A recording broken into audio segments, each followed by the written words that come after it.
দেখো দেখো চিকেনটা কি সুন্দর করে রেঁধেছি বলো, কি সুন্দর দেখতে হয়েছে।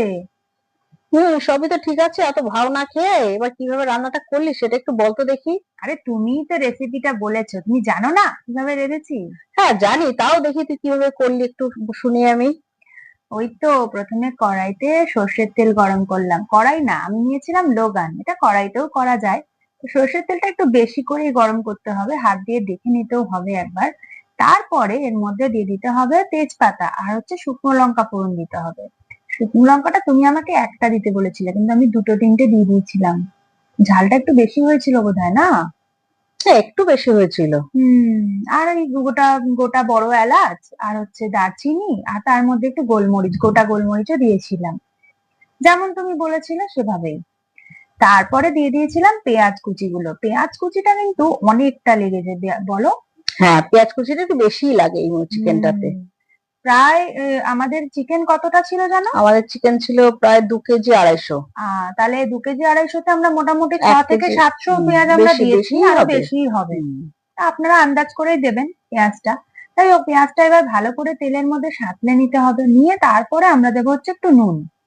নুনটা দিলে পেঁয়াজটার কালারটা একটু চেঞ্জ হয়, পেঁয়াজটা মজে যায় মজে তাড়াতাড়ি। যায়। হ্যাঁ, পেঁয়াজটা দেখলাম যে তারপরেই পেঁয়াজটা বেশ মজে গেল, হুম। কালারটাও চেঞ্জ হয়ে গেল। তো পেঁয়াজটা এরকম হতে থাকবে, হতে হতে পেঁয়াজের কালার একদম লাল হয়ে যাবে, তারপর দিয়ে দিতে হবে আদা আর রসুন বাটাটা। আদা আর রসুনটা একসাথে বেটেছি, কারণ কষাতে সুবিধা হবে, আর কষাতে কষাতে বেশ এটা মানে একসাথে দিতেও পারে বা নাও, আলাদা আলাদাও দিতে পারে, তাই তো? হ্যাঁ যে যেরকম ভাবে, মানে একই তো কড়াইতে সে দুটোই নাড়তে হবে হুম আমাকে না। হুম হুম। মোটামুটি এখানে ওই ছ সাত চামচ মতো আদা রসুন বাটা আছে। হুম। তাহলে মোটামুটি 3 চামচ করে আদা বাটা হুম। আর রসুন বাটা যদি হুম। আলাদা আলাদা করে নেওয়া হয় তবে যে রসুনের ভাগটা একটু বেশি আছে, বেশি হবে, আদার ভাগটা কম আছে। ফ্লেভারটা একটু আসবে তাতে। আর তারপরে হচ্ছে ওই হলুদ গুঁড়ো আর লঙ্কার গুঁড়ো 1.5 চামচ করে দুটোই দিতে হবে। দিয়ে দিয়ে তারপরে এবার এটাকে আবার একটু নাড়তে হবে। মেন মশলাটা পুরোটাই তেলের মধ্যেই কষানো হয়েছে, কিন্তু কোনো হুম। জল কিন্তু হুম। এটাতে যায়নি। তারপরে দেওয়া হয়েছে কি ধনে গুঁড়ো আর জিরে গুঁড়ো। হুম।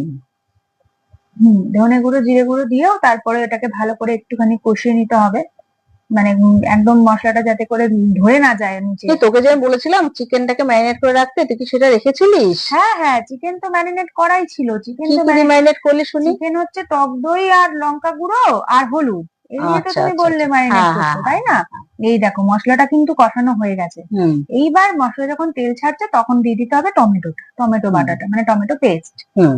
এইটা দিয়ে তারপর আবার একটুখানি কষাতে হবে, মানে পুরো রান্নাটা কিন্তু বেশ ভালো রকম কষিয়ে কষিয়ে করতে হবে, হ্যাঁ তবে হ্যাঁ গিয়ে হ্যাঁ। তেলটা কিন্তু বেরোবে। টেস্টটা যত কষাবি তত যত টেস্ট ভালো হয়। কষিয়েছি হুম। ততই কিন্তু তেলটা দেখলাম ছাড়লো। হুম। খেতে কিন্তু ভালোই হয়েছিল হুম। বলো। তাহলে এইবার হচ্ছে চিকেন যেগুলো ম্যারিনেট করে রাখা ছিল সেইগুলো আমাদেরকে দিয়ে দিতে হবে। হুম। সেই ম্যারিনেট করা চিকেন গুলো আমরা দিয়ে দেবো। চিকেনটা কি সফট হয়ে গেছিল না? ওই টক দই মাখিয়ে রেখেছিলিস যে, ওর জন্য হুম। চিকেনটা খুব সফট হয়েছিল। হ্যাঁ, চিকেনটা কিন্তু খুব সফট লাগছিল, মানে খেতে দারুণ লাগছিল, বেশ কোয়া কোয়া হয়ে ছেড়ে যাচ্ছিল। এটাকে নাম কি দেওয়া যায় বলো তো চিকেনটার?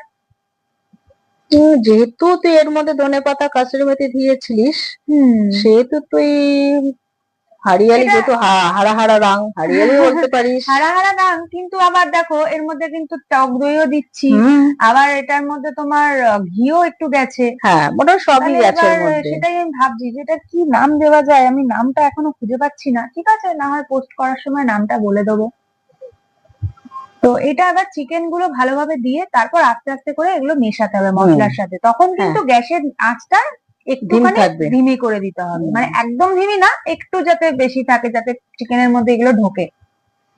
এইবার মাখানো হয়ে যাওয়ার পরে এইভাবে তেলটা দেখো আস্তে আস্তে তেলটা দিয়ে কষানোটা হচ্ছে, এখন হুম। অব্দি কিন্তু কোন রকম কোনো জল যায়নি না ওটা মশলার টক মধ্যে। দইটা থেকে তোর একটু জল হ্যাঁ, উঠবে, টক যেহেতু দইয়ের মধ্যে বেরোবে। এইবার ঢেকে হুম। দিতে হবে, ঢেকে হ্যাঁ। দিয়ে 10 মিনিট মতো রেখে দিতে হবে। হুম। ঢেকে দিয়ে ওই ধিমে আঁচেই কিন্তু থাকবে। হ্যাঁ হ্যাঁ হ্যাঁ এইবার দেখো কতটা জল বেরিয়েছে হ্যাঁ চিকেনটা থেকে, কিন্তু অনেকটা জল ছেড়েছে চিকেন, হ্যাঁ। মানে আমি কিন্তু কোনো জল দিইনি, কোনো না গরম ওই জল তো বা টক কিচ্ছু দইটা আমি দিইনি, দিয়েছিলিস। শুধুমাত্র টক দই হ্যাঁ। দেওয়াতেই কিন্তু জলটা বেরিয়েছে, আর তেলটাও খুব সুন্দরভাবে ছেড়েছে। তো তারপর নামানোর আগে ধনেপাতা কুচি, চিকেনটা দেখে নিতে হবে যে সেদ্ধ হয়ে গেছে কিনা, যদি হয়ে গিয়ে থাকে তাহলে ধনেপাতা কুচি, তারপর কস্তুরি মেথি, আর হচ্ছে গরম মশলার গুঁড়ো, আর যদি মিট মশলা দিতে চাও তো দিতে পারো, না দিলেও কোনো ব্যাপার না, আমি দিয়েছিলাম একটু যদি গন্ধ ভালো হয় তার টেস্টের জন্য। জন্য। হ্যাঁ, তো এবার চিকেনটা একটুখানি ফোটাতে হবে, এগুলো দেওয়ার পরে ফুটিয়ে নিয়েই নামিয়ে ফেলতে হবে। দেখো চিকেন চিকেন একদম দেখতেও খুব রেডি। সুন্দর হয়েছে, খেতেও খুব হ্যাঁ, দারুণ হয়েছিল। চিকেনটা একদম রেডি হয়ে গেছে।